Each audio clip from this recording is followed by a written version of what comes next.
বাংলাদেশ অন্তর্বর্তীকালীন সরকারের নৌ পরিবহন উপদেষ্টা সাবেক ব্রিগেডিয়ার জেনারেল ডক্টর সাকাত হোসেন ছুটে আসলেন বেনাপোলে। কি বললেন, ভুল দেখলেন কি, এসব বিষয়ে বিস্তারিত দেখুন, আমাদের সাথেই থাকবেন, দেখবেন ভিডিওটি। চলুন বিস্তারিত দেখে আসি, শুনে আসি। কোনো ইন্ধনে নয়, সম্প্রীতির বাংলাদেশ গড়তে সবাইকে ঐক্যবদ্ধের আহ্বান জানান নৌ পরিবহন উপদেষ্টা। নৌপরিবহন উপদেষ্টা ডক্টর সাকাত হোসেন বন্দরের বিভিন্ন এলাকায় ঘুরে দেখেন এবং ব্যবসায়ী সহ প্রশাসনের নেতৃবৃন্দের সাথে কথা বলেন। কোন ইন্ধনে নয়, সম্প্রীতির বাংলাদেশ গড়তে সবাইকে ঐক্যবদ্ধ হয়ে দেশ ও জাতির কল্যাণে কাজ করতে হবে, এমনটি জানিয়েছেন এম সাকাত হোসেন। এটা বাংলাদেশের প্রথম হয়েছে যেখানে সমস্ত সর্বদলীয় এই মুহূর্তে সর্বদলীয় একটা মিটিং হয়েছে। গতকালকে মতো হচ্ছে সর্বধর্মীয় সম্প্রীতির একটা মিটিং হয়েছে। তো এটা তো খুবই ভালো কথা, খুবই বিষয়। এবং এর আগে যে পলিটিক্যাল মিটিং হয়েছে এটাও তো বাংলাদেশের প্রথম আগে। আমরা আমরা আমরা কিন্তু মোটামুটি সলিড আছে, দেশ একত্রে আছে, দেশের জনগণ একত্রে আছে, সেখানে কোনো বিভাজন নেই যে কে মাইনরিটি, কে হিন্দু, কে মুসলমান, কে খ্রিস্টান। আমরা তো কখনোই আমাদের দেশে এই ধরনের হয়নি।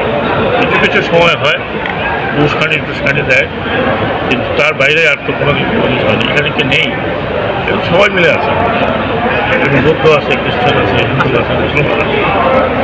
এইগুলো উস্কানি দেয়, আপনারা উস্কানি এখানে যাবেন না। আমাদের দেশে আমরা একদম ঐতিহাসিকভাবে আমরা ছিলাম, একত্রে আছি। কিছু সময় বিভ্রান্তির সৃষ্টি হয়, এর আগে এমনটি ঘটেনি যেটা ঘটেছে বাংলাদেশে ভারতের মধ্যে। বেনাপোল নৌ পরিবহন উপদেষ্টা সাবেক ব্রিগেডিয়ার জেনারেল ডক্টর সাকাত হোসেন এসব কথা বলেন। শুক্রবার দুপুরে বেনাপোল বন্দর ও কাস্টম ইমিগ্রেশন পরিদর্শনে এসে স্থানীয় সাংবাদিকদের এক প্রশ্নের জবাবে তিনি এসব কথা বলেন। শুক্রবার দুপুর 12:30টার দিকে সড়ক পথে বেনাপোল স্থল বন্দরে পরিদর্শনে আসেন তিনি। যাবেন ভোমরা স্থল বন্দর পরিদর্শনে। বেনাপোল বন্দর ভেহিক্যাল টার্মিনাল, বন্দর প্যাসেঞ্জার টার্মিনাল এবং চেকপোস্ট, ইমিগ্রেশন ও কাস্টম এলাকা পরিদর্শন করেন তিনি। এছাড়াও তিনি বলেন, দুই দেশের মধ্যে সৃষ্ট জটিলতার মধ্যে কেমন চলছে আমদানি রপ্তানি এবং পাসপোর্ট যাত্রী যাতায়াত, এসব বিষয়ে সরেজমিনে খোঁজ খবর নিতে বেনাপোলে ছুটে এসেছেন তিনি। তবে কমে গেছে আমদানি রপ্তানি এবং যাত্রী যাতায়াত, এমনটি জানিয়েছেন ডক্টর সাকাত হোসেন। বাংলাদেশ হচ্ছে ফোর্থ অথবা থার্ড লার্জেস্ট বাণিজ্য স্থান ফর,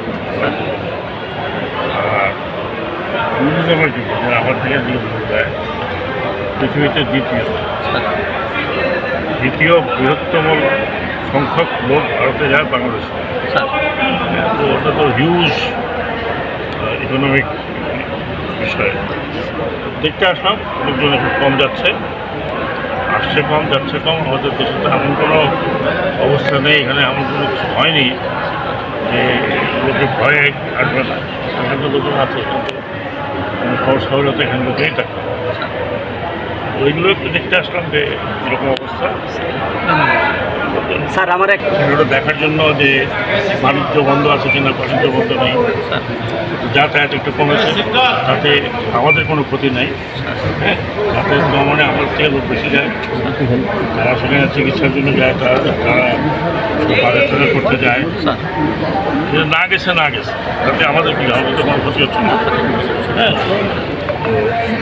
যতদিন ভারতে আমাদের বিরুদ্ধে এই ধরনের প্রোপাগান্ডা হবে, সেদিন আমাদের দেশের লোক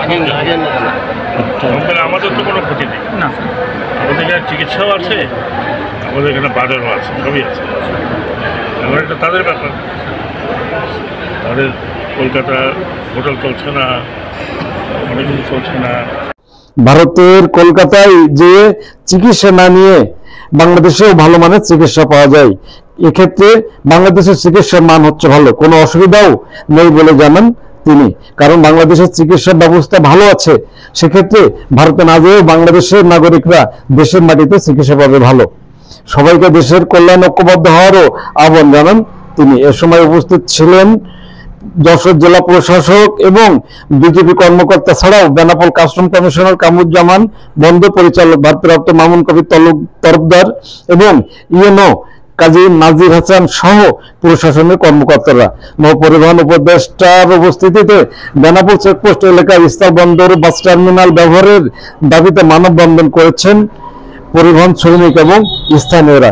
বিভিন্ন দাবি দেওয়া উপদেষ্টার কাছে জানান তারা চান বেনাপোল বন্দর বাস টার্মিনালটি ব্যবহারের এবং পৌর টার্মিনালে তাদের গাড়ি রাখতেও সমস্যা নাই বলে জানিয়েছেন পরিবহনের সাথে সংশ্লিষ্টরা।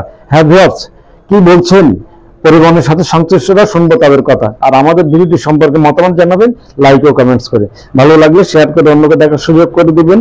আর আমাদের চ্যানেলটিতে নতুন হলে সাবস্ক্রাইব করে নেবেন এখনই। মানববন্ধন কেন করছেন? আপনাদের দাবি কি বা এরপর কর্মসূচি আছে কেন? আমাদের দাবি একটাই, সেটা হচ্ছে পাসপোর্ট যাত্রী নিয়ে ব্যবসা হচ্ছে পরিবহন জগৎ, আর পরিবহন জগৎ আছে আপনার সমস্ত ঢাকাতে যখন টিকিট দেয় কলকাতা পর্যন্ত, তখন দায়িত্ব মালিকের কাছে যায়। মালিক যারা কর্মচারী আমরা, আমাদের উপর দায়িত্ব আছে। এখন এই প্যাসেঞ্জার 1:30, 2, 2:30, 3টে, 3:30 এইসব গাড়ি চলে আসে। যত দেরি করে যাই চালুক, 4টের বস্তি 5টার মধ্যে সব গাড়ি চলে আসে। এই যাত্রী ওখানে অত রাত্রি বসার জায়গা নেই, দালানের জায়গা নেই, আপনার বাথরুম নেই, পাঁচিল নেই, ছিনতাইবাজ রাহাজানি, প্যাসেঞ্জারের ক্ষয়ক্ষতি হয়েছে ইতিমধ্যে এবং সেইগুলো আমরা উদ্ধার করেছি এবং আমাদের গাড়ির পার্স খুলে নিয়ে যাচ্ছে, ব্যাটারি খুলে নিয়ে যাচ্ছে। এগুলোর সার্বিক সহযোগিতায় আইনের উপদেষ্টা আছে সাকাত সাহেব আসছেন, তার কাছে আমাদের একটাই দাবি, পুরো পরিবহন মন্ত্রী সাকাত সাহেব আসছেন, নৌপরিবহন মন্ত্রী সাহেব, ওনার কাছে আমাদের একটাই দাবি যে আমাদের পরিবহন জগৎটা এই টার্মিনালটা ওয়ালাবিবন সময় হয়েছিল এবং আর্মি পার্সন স্যারেরাই এখানে টার্মিনালটা চালু করে দিয়েছিল। সেই থেকে আমরা প্যাসেঞ্জার এখানে নামাই, এখানেই এই গাড়ি ছাড়ি। এইটা আমাদের দাবি, এটা নিরাপদ। এখানে পুলিশ থাকে, বিডিআর থাকে,